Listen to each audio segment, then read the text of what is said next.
Olá, pessoal. Sejam bem-vindos aí à resolução de mais uma questão de física do Enem 2022. No caso aqui é a questão de colisão, né? Colisão no autódromo de um automóvel com uma barreira de proteção. É uma questão de mecânica, né? Se vocês pegarem aí a prova amarela do segundo dia, corresponde à questão 92. Então vamos lá. Em um autódromo, os carros podem derrapar em uma curva e bater na parede de proteção. Para diminuir o impacto de uma batida, vocês vão ver que esse impacto aqui, né, pode ser medido a partir de uma grandeza física. Daqui a pouquinho.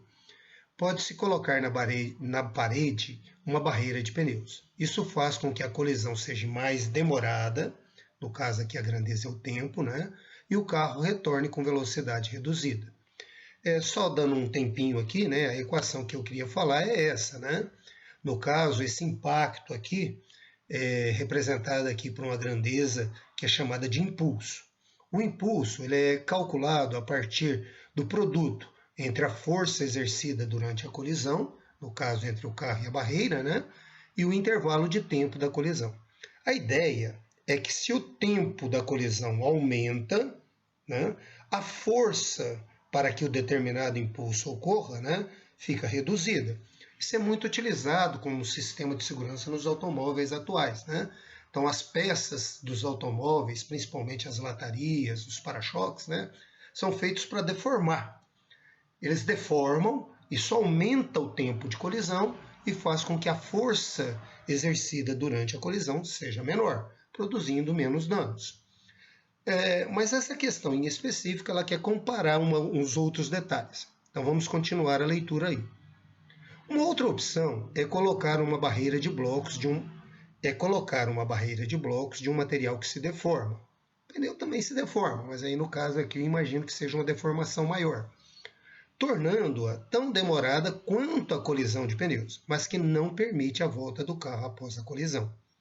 Comparando as duas situações, colisão com a barreira de pneus e a colisão com a barreira de blocos, como fica a força média exercida sobre o carro e a energia mecânica dissipada. Bem, então eu quero comparar as duas colisões. A primeira equação está aqui e tem uma outra equação que relaciona o mesmo impulso, né, que tem essa relação com a força aqui durante a colisão, né, com a variação de velocidade. Então nós temos uma grandeza aqui, representada pela letra P, que é o momento linear. Momento linear, nos livros de ensino médio, muitas vezes é chamado de quantidade de movimento. Quantidade de movimento, momento linear, a mesma coisa, é calculada pelo produto da massa vezes a velocidade. No caso, como o impulso é a variação do momento linear, então nós temos a massa vezes a variação de velocidade. Essas duas equações são as principais, né, quando a gente analisa colisões, e unindo as duas nós temos esse resultado. O produto da força vezes o tempo, que é o impulso, né, corresponde ao produto da massa vezes a variação de velocidade, que também é um impulso. Se nós olharmos essa equação, ela já nos dá alguns indicativos sobre a comparação. Mas antes de irmos à frente, lembrar também que ele quer comparar a energia mecânica. Energia mecânica seria potencial e cinética, mas no caso aqui ele só fala em velocidade. Então a energia mecânica para nós seria a energia cinética. Então vamos lá. No caso, comparando aqui o que acontece na colisão com a barreira de pneus. Então o carro vem com uma velocidade inicial, está aqui a barreira de pneus paradinha. Durante a colisão eles trocam forças, né? O carro exerce uma força na barreira de pneus aqui, barreira de pneus exerce uma força no carro, é um para-ação e reação, atuam em corpos diferentes, né? Aqui é a força do carro sobre a barreira, aqui é a força da barreira sobre o carro, né? E no caso, depois da colisão, o carro retorna com uma velocidade final. Então eu tenho aqui uma variação de velocidade que é maior do que a velocidade inicial. Por que maior? Se a gente pegar o sentido para a direita como positivo, a velocidade inicial ela tem uma velocidade escalar negativa. Então, a hora que faz menos com menos, aqui fica mais. Então, a variação de velocidade nessa situação será um valor maior do que simplesmente a velocidade inicial. Qual que é a diferença dessa colisão da barreira de pneus quando se coloca uma barreira de blocos?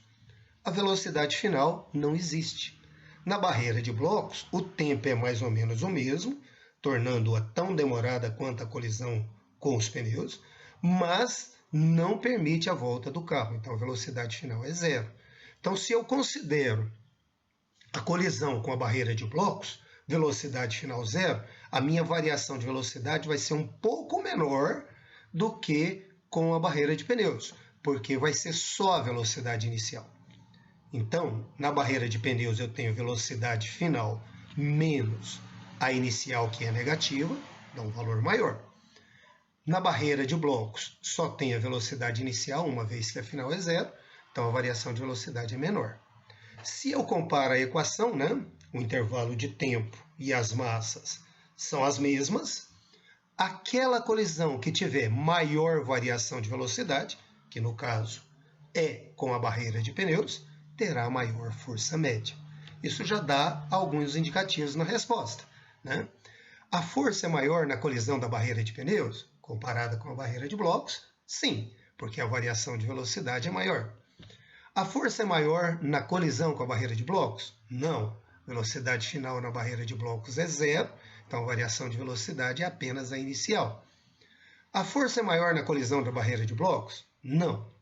A força é maior na colisão com a barreira de pneus? Verdadeiro. A força é maior na colisão com a barreira de blocos? Não.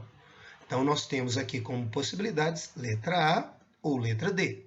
A diferença estaria na dissipação de energia. No caso, o sinal negativo que fez com que a variação de velocidade na colisão da barreira de pneus fosse maior, aqui não interfere quando eu analiso energia. Por quê? A velocidade é elevada ao quadrado. Então, mesmo tendo uma velocidade escalar negativa, ao elevar ao quadrado, a energia cinética fica positiva. Então, se eu comparo a colisão na barreira de pneus, eu tenho uma energia cinética inicial, maior, e tenho uma energia cinética final, menor. Então eu tenho uma variação de energia que vai ser um valor menor do que simplesmente a energia cinética inicial, uma vez que tem uma final e as duas se subtraem. Agora, se eu pegar na barreira de blocos, não tem velocidade final. Com isso, a energia cinética final é zero. Então, a variação de energia cinética vai ser toda a energia cinética inicial, que é maior se comparado com a barreira de pneus. Então, nós temos que a energia dissipada é maior na colisão com a barreira de blocos. Então, isso nos faz aqui a resposta na letra A. A força é maior na colisão de barreira de pneus, porque tem uma variação de velocidade maior, e a energia dissipada é maior na colisão da barreira de blocos, uma vez que a energia cinética não tem esse fator do sinal, e aí a variação da energia cinética na barreira de blocos é maior, uma vez que o automóvel não retorna. Então a nossa resposta é a letra A. Não é uma questão tão simples, mas também não é das mais difíceis. Então, se a gente fosse eliminando aí as alternativas, estaria até mais fácil de chegar na resposta. Não é interdisciplinar, a contextualização é mais ou menos, enfim. Espero que tenham gostado aí da nossa solução. Fiquem à vontade aí para nos seguirem em outras soluções de outras questões. Se clicam aí nos sininhos para obter as nossas resoluções aí mais rapidamente. Um abraço, pessoal!